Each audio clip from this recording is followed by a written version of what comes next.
nin oday wuxuu rabay gabar yar inuu shukaansado. Marka wuxuu rabaa inuu u cadeeyo inuusan oday ahayn. Meelay ku ballameen meeshii uga hormara marka. Geed xoogaa ka fog wuxuu ku soo muday cirbad. Markii gabadha ay u timid ee waxay fadhiyeen iyo intuu indhaha maraan martay wuxuu yiri war waxaas soo cirbad maahan. Markaas gabadhi markay soo fiirisay wuxuu ku turma meeshaas cirbad ka aragtaa. Markaas wuxuu ku yiri waliba waa cirbad cusub uu yiri soo bax anaa ku tusaaye.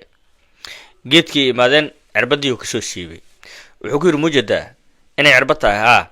indhahayga iska dhaafay wax walba saasay u shaqeynayaan uu yiri markay ay soo dhaqaaqeen oo xoog ku dhacay rati meel fadhiyo maadaama oo indhaha waxba ka arkin nin oday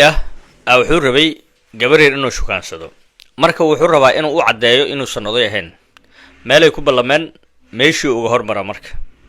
geed xoogaa ka fog wuxuu ku soo muday cirbad